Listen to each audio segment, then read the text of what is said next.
आदरणीय सभापति जी, आदरणीय सभी सम्मानीय वरिष्ठ सांसदगण, सबसे पहले मैं आदरणीय सभापति जी को आपको इस सदन की तरफ से और पूरे देश की तरफ से बहुत बहुत बधाई देता हूं।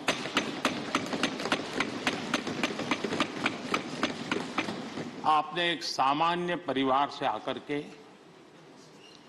संघर्षों के बीच जीवन यात्रा को आगे बढ़ाते हुए आज जिस स्थान पर प्राप्त पहुंचे हैं वो देश के कई लोगों के लिए अपने आप में एक प्रेरणा का कारण है। इस उच्च सदन में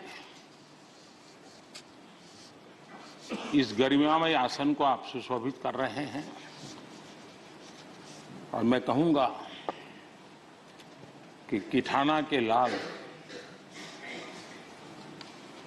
उनकी जो उपलब्धियां लोग देश देख रहा है तो देश की खुशी का ठिकाना नहीं है।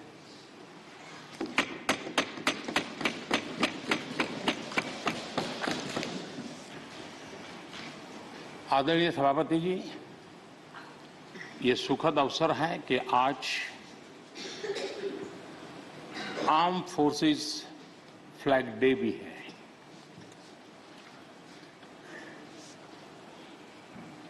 आदरणीय सभापति जी, आप तो झुंझुनू से आते हैं।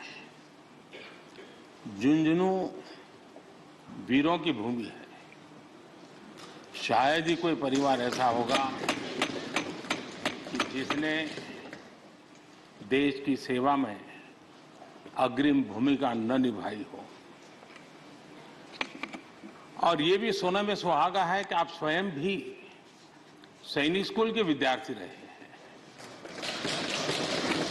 तो किसान के पुत्र और सैनिक स्कूल के विद्यार्थी के रूप में मैं देखता हूं कि आप में किसान और जवान दोनों समाहित हैं।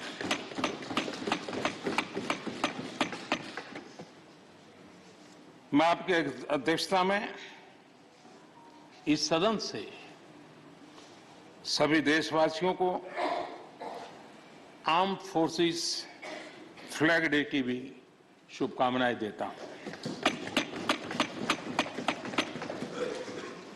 मैं इस सदन के सभी आदरणीय सदस्यों की तरफ से देश के आर्म फोर्सेस को सैल्यूट करता हूं।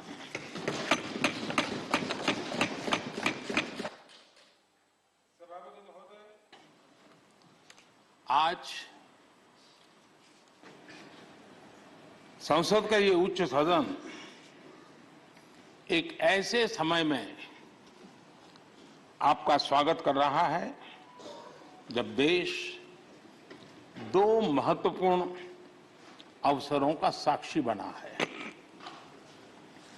अभी कुछ ही दिन पहले दुनिया ने भारत को G20 समूह की मेजबानी का दायित्व सौंपा है। साथ ही ये समय अमृतकाल के आरंभ का समय है। ये अमृतकाल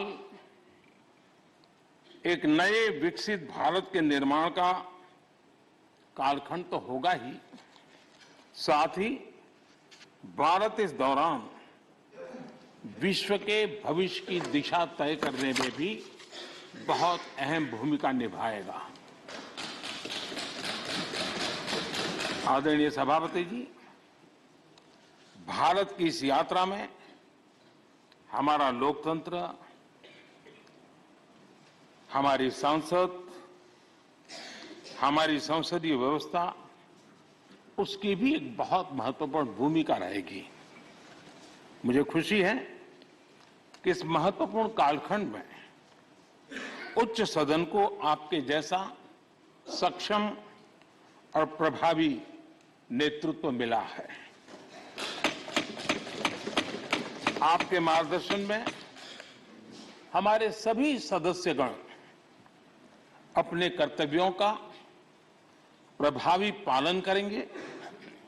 ये सदन देश के संकल्पों को पूरा करने का प्रभावी मंच बनेगा। आदरणीय सभापति महोदय, आज आप संसद के उच्च सदन के मुखिया के रूप में अपनी नई जिम्मेदारी का औपचारिक आरंभ कर रहे हैं। इस उच्च सदन के कंधों पर भी जो जिम्मेदारी है, उसका भी सबसे पहला सरोकार देश के सबसे निचले पायदान पर खड़े सामान्य मानवीय के हितों से ही जुड़ा है। इस कालखंड में देश अपने इस दायित्व को समझ रहा है और उसका पूरा जिम्मेदारी से पालन कर रहा है। आज पहली बार महामहिम राष्ट्रपति श्रीमती द्रौपदी मुर्मू के रूप में देश की गौरवशाली आदिवासी विरासत हमारा मार्गदर्शन कर रही है। इसके पहले भी श्री रामनाथ कोविंद जी ऐसे ही वंचित समाज से निकलकर देश के सर्वोच्च पद पर पहुंचे थे और अब एक किसान के बेटे के रूप में आप भी करोड़ों देशवासियों की, गांव, गरीब और किसान की ऊर्जा का प्रतिनिधित्व कर रहे हैं।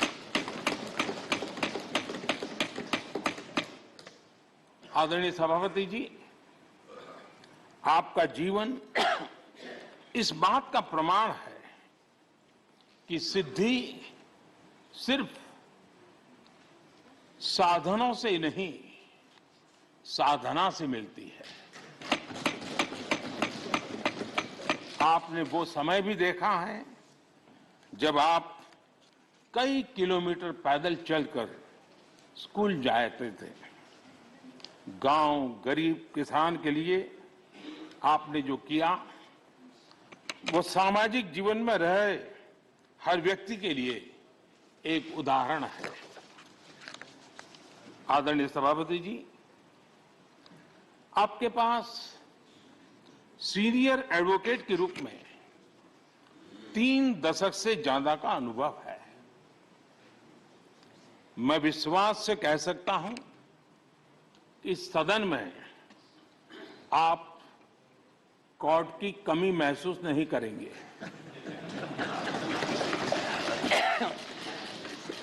क्योंकि राज्यसभा में बहुत बड़ी मात्रा में वो लोग ज्यादा हैं जो आपको सुप्रीम कोर्ट में मिला करते थे और इसलिए वो मूड और मिजाज भी आपको यहां पर जरूर अदालत की याद दिलाता रहेगा। आपने विधायक से लेकर सांसद, केंद्रीय मंत्री, गवर्नर तक की भूमिका में भी काम किया है। इन सभी भूमिकाओं में जो एक बात कॉमन रही वो है देश के विकास और लोकतांत्रिक मूल्यों के लिए आपकी निष्ठा। निश्चित तौर पर आपके अनुभव देश और लोकतंत्र के लिए बहुत ही महत्वपूर्ण है। आदरणीय सभापति जी, आप राजनीति में रहकर भी दलगत सीमाओं से ऊपर उठकर सबको साथ जोड़कर काम करते रहे हैं। उपराष्ट्रपति के चुनाव में भी आपके लिए सबका वो अपनापन हमने स्पष्ट रूप से देखा। मतदान के 75% वोट प्राप्त करके जीत हासिल करना अपने आप में अहम रहा है। आदरणीय सभापति जी, हमारे यहां कहा जाता है नयति इति नायकः, अर्थात जो हमें आगे ले जाए वही नायक है। आगे लेकर जाना ही नेतृत्व की वास्तविक परिभाषा है। राज्यसभा के संदर्भ में ये बात और महत्वपूर्ण हो जाती है क्योंकि इस सदन पर लोकतांत्रिक निर्णयों को और भी रिफाइंड तरीके से आगे बढ़ाने की जिम्मेदारी है। इसलिए जब आपके जैसा जमीन से जुड़ा नेतृत्व इस सदन को मिलता है तो मैं मानता हूं कि ये सदन के हर सदस्य के लिए सौभाग्य है।